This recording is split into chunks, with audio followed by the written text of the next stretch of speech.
Hey, what's going on, Who Dat Nation? My name is TJ Jones, and welcome to Saints Talk here on Bleacher Report. Come on in, have a seat, because we have a lot to discuss. We got to talk a little bit about free agency. It's always an exciting time, right? Free agency. There's some guys out there that have been some really good players throughout the years. Some of the young guys are probably looking for big time deals from other teams or probably from the teams that they're on. And they may test free agency just to see, in order to see if their team is going to match anything that they can get out there. But of course, we focus here on the New Orleans Saints. And we know that the season did not end the way that the New Orleans Saints intended. The Saints finished with 9 wins, 8 losses, did not make the postseason, 3 straight seasons without making a postseason for the black and gold. But we all know that you can always turn your misfortunes around, and sometimes it starts in free agency. Now, we know throughout the years, the New Orleans Saints have picked up some incredible free agents that have been cornerstone players. Do I need to say any more? Drew Brees. Drew Brees was a free agent that the Saints picked up from the San Diego Chargers back in 2006, and now he's the most legendary figure in Saints football. And then, of course, most recently, an iconic figure among Saints fans is Demario Davis. Demario Davis picked up in free agency from the Jets. So we know that you can find cornerstone players in free agency. And the way that the Saints finished, there's a lot of pieces that they can actually add to this team to make them better. And, there are going to be some guys that are probably going to be gone from the New Orleans Saints, probably Michael Thomas. You're probably going to be looking for another guard because Andrews Pete more than likely is going to be gone as well. But the good thing is you still have some talented guys out there, talented players that the Saints can actually add. Now, I did do a little bit of research here, right? And I'm actually basing these pickups on if the New Orleans Saints decide to go in a different direction, right? For example, okay, I'll start with the position that is extremely important, that has been a glaring hole for the New Orleans Saints for the past 2 seasons, and that's left tackle. Now, we know that the Saints drafted Trevor Penning to be a left tackle a couple of years ago, but it hasn't panned out. Looking at Trevor Penning, it looks like the Saints more than likely are going to move him to the inside to guard, so that leaves the left tackle position still open. Now, you have James Hurst, who has been a guy that's played across the line for the New Orleans Saints, but you want to try to solidify that position. You want to make sure that you actually have somebody that you know that is going to make that position whole, right? Rather you go out and you draft a guy, which in this case we're not talking about, and you pick somebody up. Or you could actually draft somebody that's not really necessarily ready for prime time. But if you were to have him on the bench, he can learn from this person. And the one person that sticks out to me is Tyron Smith from the Dallas Cowboys. Now, I know what people are saying. Tyron Smith, yeah, he's up there in age. He's 33 years old, and he has a history of being injured. But if you look at Tyron Smith throughout his entire career, he has been, if not one of the top 3 best left tackles. At times, he has been the best left tackle in all of football. But guess what? The Saints can actually add him due to the fact that he has had wear and tear over the last couple of years.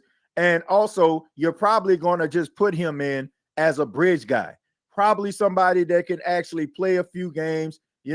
Also, you get yourself a young left tackle, a young offensive lineman that can actually learn from a guy like Tyron Smith. I mean, Tyron Smith has done it all. He's been an all-pro, multi-time Pro Bowler, and it depends on who you're talking to, kind of puts together a little bit of a Hall of Fame career. So Tyron Smith, to me, would be a really good pick, especially if the New Orleans Saints don't go offensive line in the first round, which a lot of draft boards have them doing. I seen a most recent draft board. I seen that the New Orleans Saints were, supposed to get, or people anticipated the Saints getting Fuaga out of Oregon State, a really good offensive lineman with a really bad, nasty streak. And I like that, right? I like the fact that the Saints, people are looking at the New Orleans Saints drafting a guy like Fuaga, because Fuaga is a guy that I feel like the Saints need on the offensive line. Saints got a lot of talented offensive linemen, but I think that they lack that mean streak that you look for in offensive linemen. So adding him would be great. But if the New Orleans Saints don't go that route, and let's just say they decide to take advantage of some of these really good quarterbacks in the first round, looking at a guy like Tyron Smith, that may be a plus for the New Orleans Saints. You also have a couple other guys that you can actually take a look at. I mean, Connor Williams is another one. He's a free agency from Miami. You know, you can probably slide him to the guard position, or, you know, you can probably do something different with him. There's also a few other guys that you can think of. Dwayne Brown is another guy. Like I said, if you want to look for seasoned veterans, he's a little bit up there in age. Maybe if you draft another guy, you know, you can slide your young rookie in after a few weeks, or it depends on how Brown is playing. You can be able to, you know, actually add him to the lineup. Also, another position that I feel like the New Orleans Saints may look at is the wide receiver position. Looking at the wide receiver position, I mentioned, is more than likely that the New Orleans Saints are going to move on from Michael Thomas. They're going to move on from him. I mean, the writing is on the wall. Everybody can see that Michael Thomas is disgruntled. He's not happy with some of the things that are going on in New Orleans. He was very outspoken on social media, and the type of stuff that he was saying, he was burning bridges that I don't feel that you can rebuild, especially in a couple of months. So I think that is mostly him just saying that it's time for him to go. So more than likely, the Saints will probably be looking for a veteran wide receiver. Now, you have some young, talented guys. You got Chris Olave. You got Rashid Shaheed. You got A.T. Perry. You got Shaq Davis, who I feel like is a very promising young guy based on some of the things that I've seen and have heard.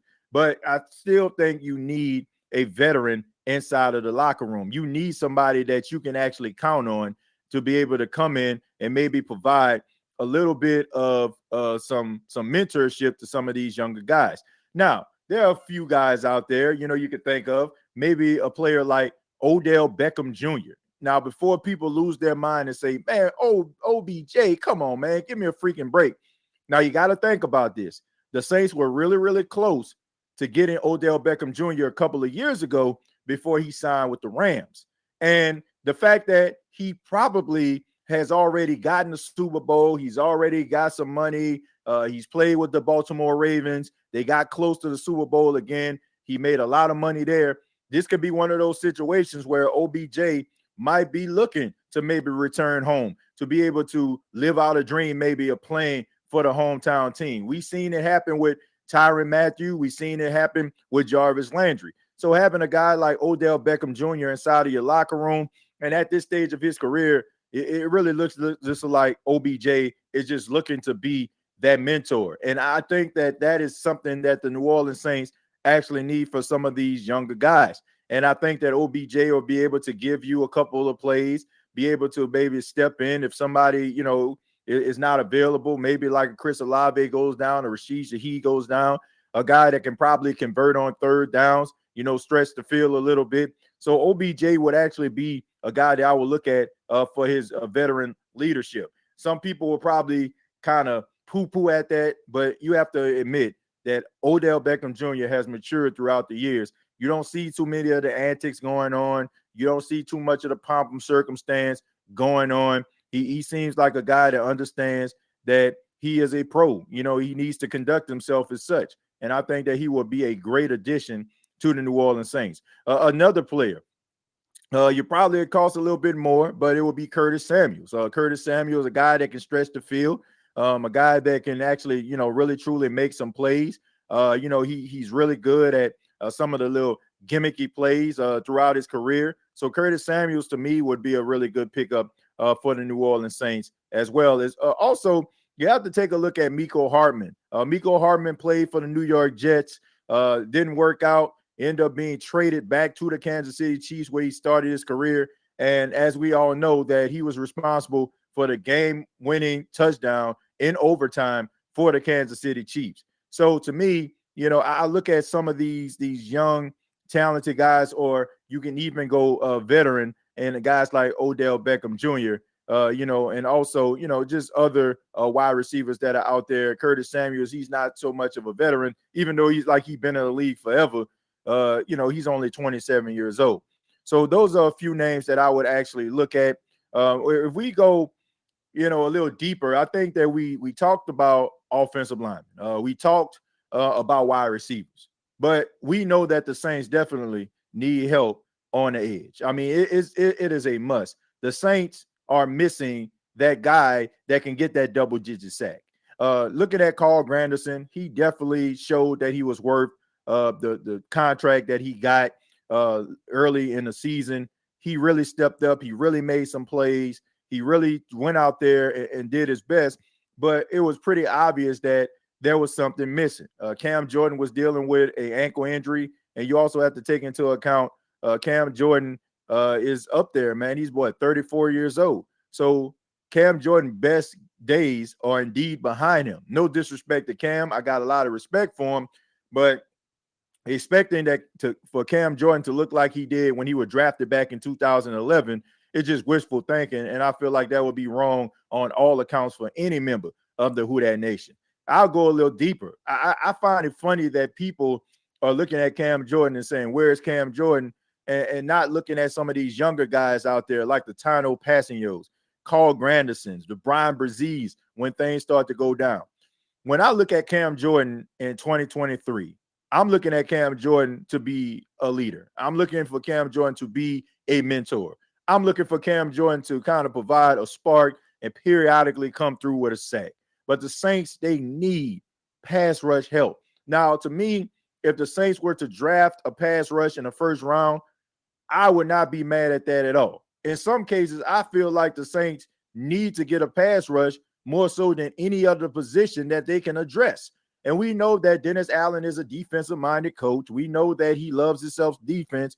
And if he can actually get a pass rush that he can actually use and come up with all these exotic things in order for that player to stand out, I think he'll be willing to do so, which is the reason why I keep lobbying for Dallas Turner and Jared Verse, two guys that are going to be hearing their name called very, very early in the NFL draft. But when you look at some of the names at the defensive end position that are going to be free agents, I mean, if you look at them, it's not too many guys out here. Most of the guys that you see, they're young, but at the same time, they've had a lot of question marks, right?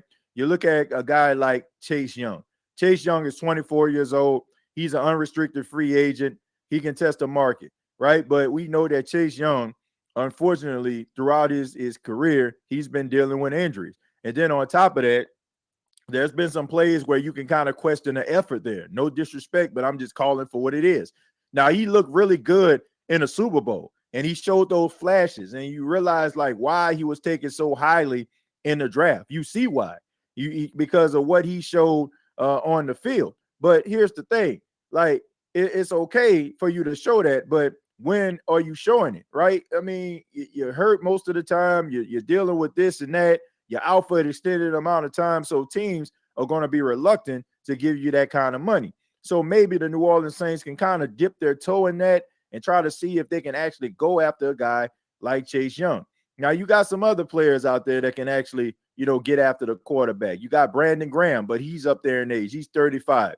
He probably will be on a little bit of a little victory lap before he retires. You got Carl Lawson out there that played for the Jets. He's 28 years old. You got Leonard Williams, who's 29 years old. I mean, you got some talented guys out there, and then you got some other players there's some linebackers that can give you a little bit of a pass rush. You got Danielle Hunter, who's 29 years old, which is on everybody's lips in the Who Dat Nation, a former LSU Tiger, of course. Anytime you went to LSU and you're available, Saints fans go a little crazy for you. But Danielle Hunter did have a really good season. He had 17 sacks, if I'm not mistaken. Man, he was out there really, really balling this past season. But if the New Orleans Saints want to get a little bit aggressive, if they want to go out here and get a little aggressive, there's one guy that's name has been coming up via trade, and that is Khalil Mack. Now, I mentioned this before. Khalil Mack had 17 sacks this season as well. And when you look at Khalil Mack, you know that you're going to get effort. You know that you're going to get energy. And if the Saints were to trade for him, right? You're only responsible for 1 year of his contract. So he's on a contract year. So it can go two ways. If Khalil Mack wants to continue his NFL career and wants to show people that he's not washed, or the fact that he's not getting long in the tooth, he's going to go out there and play. And all those double-digit sacks, all those sacks that he's get throughout the 2024 season can be for your football team. So if the New Orleans Saints want to get a little bit aggressive and maybe call up the Los Angeles Chargers, try to see if they can actually get somebody, like Khalil Mack, why not? I mean, you got Randy Gregory out there, but I feel like that ship is sailed. He'll probably just be more of a rotation guy. You got Jerome Baker out there, from the Miami Dolphins. He's 27 years old.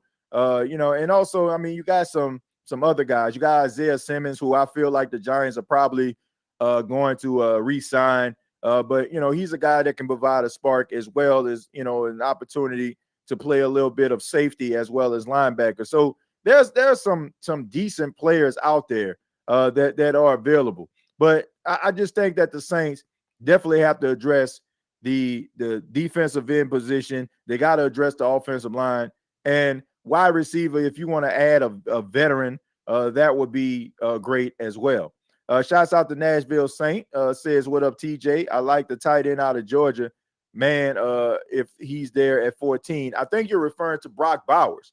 Yeah, Brock Bowers, man, he's supposed to be that can't miss prospect. Every year there's this can't miss prospect that always comes out there, right? Always a guy that everybody looks at and like, you know what? I think we need to go after him, right? Brock Bowers has been that guy.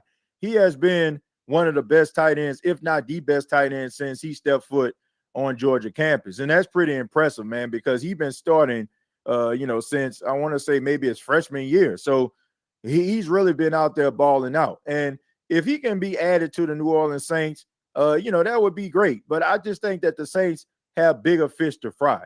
Now, do I feel like the New Orleans Saints may need to go out and add another tight end? Absolutely. And speaking of which, you probably can look at free agency to see, what tight ends are available. Now, no disrespect to Juwan Johnson or Foster Moreau, but I do feel like the New Orleans Saints may need to take a look at some of these other tight ends out here. I mean, you can look at Dalton Schultz, who had a really solid season with the Houston Texans, coming over from the Dallas Cowboys. He had 59 receptions for 635 yards and 5 touchdowns. You have Hunter Henry out there who, in my opinion, is a really good tight end, but had his fair share of injuries throughout the year. So that's something you have to watch out for. He played in 14 games. He had 42 receptions for 419 yards and 6 touchdowns. You have Gerald Everett out there. That wouldn't be a bad pickup. He had 51 receptions for 411 yards and 3 touchdowns. And of course, you have some other guys out there that can probably serve as, maybe like a rotation role, like Irv Smith, Austin Hooper, Noah Fant. Guys like that can be able to, come in and provide help when it comes to rotation. But I really think that the New Orleans Saints may need to add another tight end. To me, no disrespect to Foster Moreau, but he really didn't move the needle as far as being a tight end. Now, I understand that the Saints didn't really utilize the tight end. We seen what they did when Jimmy Graham was out there scoring touchdowns. All he did was score touchdowns. They didn't even try to add him and try to, maybe give him a little bit more of the workload, because he was a matchup nightmare. You got to be able to utilize these tight ends. And hopefully the new offensive coordinator of the New Orleans Saints, Clint Kubiak, hopefully Kubiak can actually come in and they can be able to utilize Juwan Johnson, and maybe Juwan Johnson can really live up to that potential we all thought that he would be doing last season. We definitely need to address the edge. That is an important position, Nashville. That is an important position, addressing the edge. But, I don't think that this should be like one of those situations where, you just look in free agency. Like if you can get a guy like Danielle Hunter, that's great. But I still feel like you need to draft yourself another defensive end, a guy that can actually learn under guys like Cam Jordan, under guys like Danielle Hunter. If the Saints were to sign a guy like Hunter, like you need that young bull that can be able to give you production for the next 10 to 12 years, maybe alongside, Carl Granderson. Maybe you can have a good Dwight Freeney, Robert Mathis type combination going. You should never look at your team and be like, you know what, we got that one pass rusher and that's good enough. Guys get hurt all the time. The Saints have been lucky over the years because they drafted a defensive end in Cam Jordan who never got hurt. But we all know that Cam Jordan is an outlier. It's an anomaly, right? It's going to happen. Eventually, these defensive ends, they're going to have a shoulder. They're going to have a finger. They're going to have an ankle. Is this bound to happen? Now, Lady Luck has been on the side of Cam Jordan, but you can't say that for a lot of these defensive ends out here. If you go and look at some of the most, premier defensive ends, you'll see that they missed, some time. Cam Jordan only missed, 2 games throughout his entire NFL career? I mean, that is incredible. And one of those games had absolutely nothing to do with him being physically injured. It was because he was in not concussion, but COVID protocol there. So you're not going to get that type of look like constantly. So I think sometimes when people look at Cam Jordan, they don't realize how amazing that is that he has went throughout his entire career, never really having a serious injury that caused him to miss some time. Do you think the Saints will retain Jameis or is he gone? Honestly, if it was me, like, just because I like Jameis Winston, I want Jameis Winston to be with the New Orleans Saints. I have nothing but respect for Jameis Winston, the way that he carries himself. If you just hating on Jameis Winston, you just hating on Jameis Winston. Like, seriously, like, you ain't got nothing better to do. There's nothing about that guy that just warrants you to just dislike him. I think that people just have their reservations about him. The stuff that happened in Tampa, with the 30 touchdowns, 30 interceptions, and they seem to never let that go. And I just think that when they look at Jameis Winston, they just like, oh man, he just, a poster boy for failure. But to me, I think that Jameis Winston is talented. I think that Jameis Winston has shown that he is the ultimate teammate. Anybody else, that lost their starting job the way that he did will probably be looking at this like, man, they played me, they did me dirty. Forget them. They're not going to be cheering on the sidelines. They're not going to be high-fiving their teammates. They're not going to be putting their arm around their teammates when their teammates are having issues or drop the ball or fumble the football. They're not going to do that. They're going to go and focus on self-preservation, right? But Jameis Winston hasn't done that.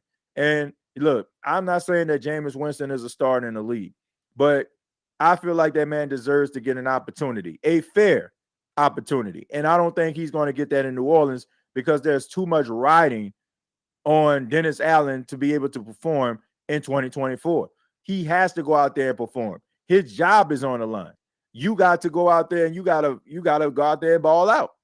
If your team does not ball out, guess what? He is going to be fired. So I don't think he's going to be able to, take a gamble on a guy like Jameis Winston. As long as Jameis Winston is in New Orleans, he is going to be looked at as a backup quarterback. It's just that simple because Dennis Allen is not going to do that. And we've seen that no matter what the situation was going on, like the Saints rather bring Derek Carr out there banged up, shoulder bad, ribs bad, everything bad. They rather him go out there and play basically at 50% than to let Jameis Winston play at 100%. That was very, very telling to me. So I don't think that we will see Jameis Winston back in New Orleans. I'd be shocked, like absolutely shocked if he does. But, I think that Jameis deserves a chance to go out there to really show what he has. And finally, another position that I feel like the New Orleans Saints can possibly look at. Now, this isn't really that imperative, but I think you also can look at the safety position. Now, I understand that you got Tyrann Mathieu. I understand that, you had Jonathan Abram who played pretty well. But I still feel like the New Orleans Saints may need to look at the safety position because you got Tyrann Mathieu. He's getting up there in age. You got Marcus May, who didn't play really well. You got Jordan Howden, who's young. He showed flashes, but it was a lot of up and down play. So maybe the New Orleans Saints need to take a look at the safety position. And there's one guy out there that has been doing it for quite some time, a super talented guy, and his name is Budda Baker. Budda Baker is 28 years old. He played in 12 games. He had 709 snaps, 87 tackles. Now, this price tag is very, very hefty. So I don't see this happening, especially looking at the Saints being in cap hell the way that they are. But we seen the New Orleans Saints, do their little magic trick and be able to find 14 million, 15 million underneath the couch cushion. So Buda Baker would definitely be a top pick. But of course, you got Michael Hyde out there. He's a little bit up there in age. You can go back and maybe revisit an old friendly guy, CJ Gardner-Johnson, who in my opinion should have never got traded in the first place. He's a guy that we know that is extremely talented. I don't know if that's going to happen because of how things happen in New Orleans. So, but there's some guys out there that the Saints can possibly look at the safety position. Now, they still have Lonnie Johnson Jr., who was playing pretty well before he got injured. So maybe the Saints feel like, oh, man, we can give Lonnie a chance. Ugo Amadi, who mostly serves on special teams. Maybe the New Orleans Saints feel like he's gotten a lot better. So maybe we can give him an opportunity. So there's different ways and different angles the Saints can, approach this safety position. Or maybe they just feel content with what they have. But I still feel like the Saints need to revisit some of these guys and maybe go a little bit younger. But those are a few free agents that I feel that would be really good pickups for the New Orleans Saints.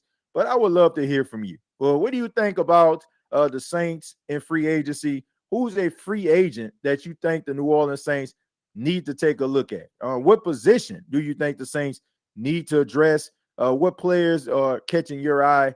Make sure that you comment and also like and share this video. Thank you so much for checking out Saints Talk here on Bleacher Report. My name is TJ Jones. Once again, I am the host of the State of the Saints podcast. You can check out the State of the Saints podcast on youtube.com. Search the State of the Saints podcast. All right. You can also follow me on X at TJAY Jones 8. Till next time, all I got to say is, who dat?